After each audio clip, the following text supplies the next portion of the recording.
Well, there it is.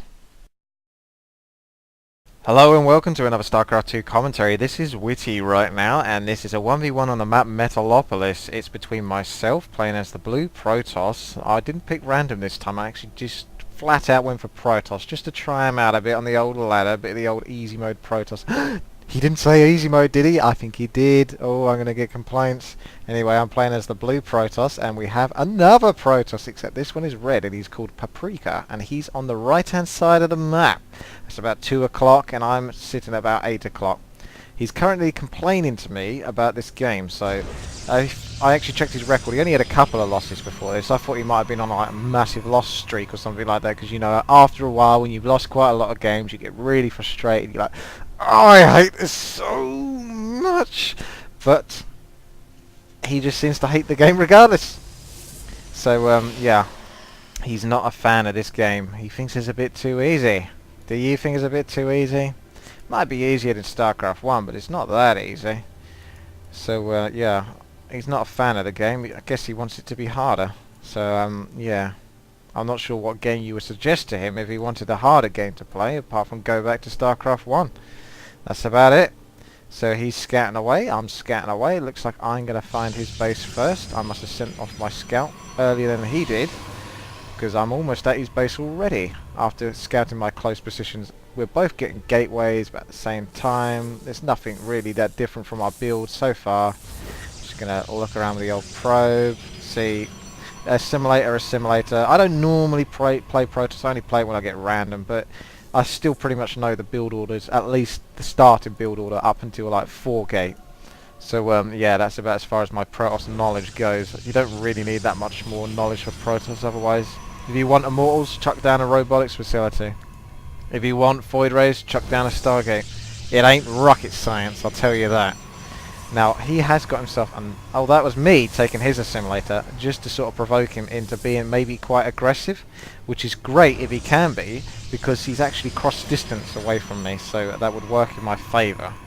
So he's getting himself his cybernetics core. Meanwhile, back at my base, I'm also getting myself cybernetics core. We're both exactly on par, except the only difference is I've taken one of his assimilators, and he so far hasn't taken one of mine.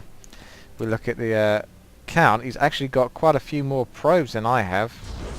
Now, I am curious about that actually. No, it's not. It's simply because he's actually got a seller coming out here, which makes that 2 food difference. I was about to say there. How the hell did he get that many probes?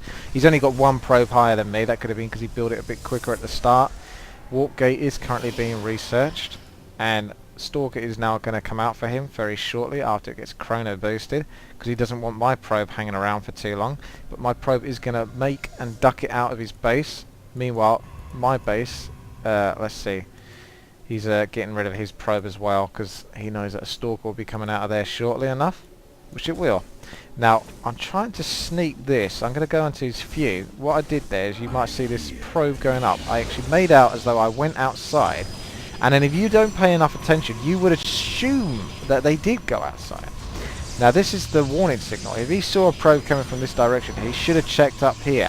If he didn't get to see that probe, then he definitely probably wouldn't have checked up here.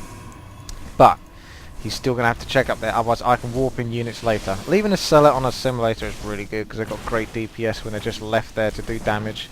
Another 3 warp gates coming in for Paprika, so he's going to be doing like a basic perfect 4 gate here.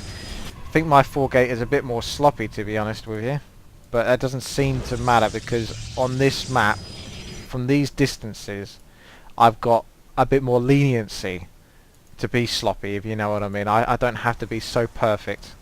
Now, I have just recently found that there's a pylon here, which is great. Because of this distance, I don't think this pylon was placed as well as it could be, because if you go to attack your enemy from these distances on the map, you're naturally going to come across this pylon. So, yeah, I've got 2 Stalkers here, because I'm closer towards the pylon, so he's not really going to be able to threaten me or stop me from killing this pylon anyway. He's going to try, but it's going to be too late. So I can take that pylon and back away. Now, I didn't know he's putting down a couple more pylons here, because he obviously really wants to commit to this 4 gate. So, yeah, so do I, because I've already currently started warping in units over here.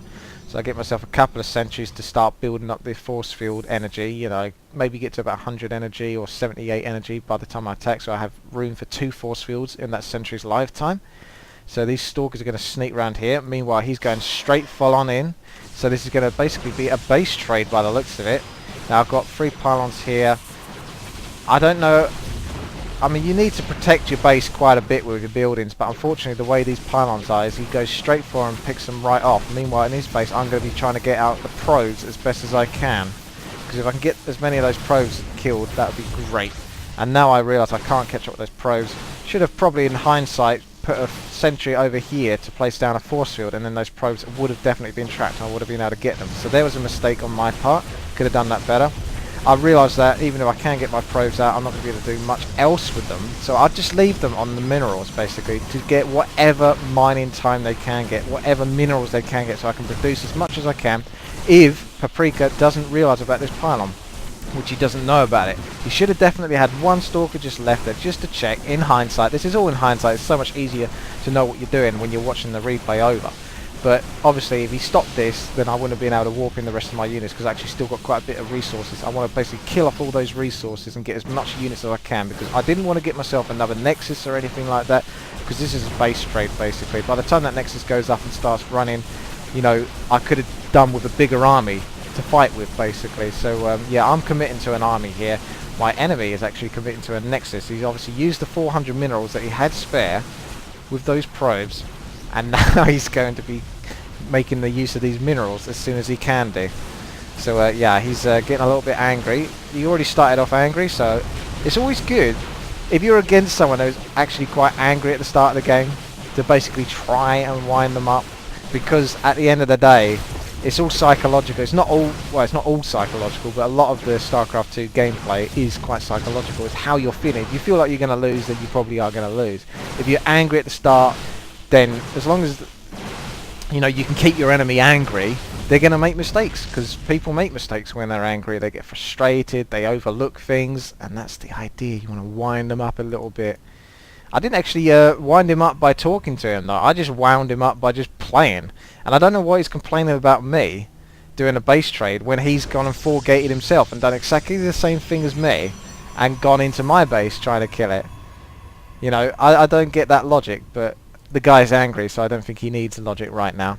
So he's currently trying to get away with mining. The question is he going to be able to get enough minerals from this Nexus? It's 400 minerals, and then he's building gateways. So this is like, what is that? So it's 150, 300. So it's 700 minerals, probably plus those pylons he already put down, before he can even build any extra units. Whereas what I did was I just flat out made whatever units I could with whatever resource I had left. So if we actually look at the units, it's kind of close. I'm sitting with 9 Stalkers and 2 Sentries, whilst he's sitting with 7 Stalkers and 3 Sellers.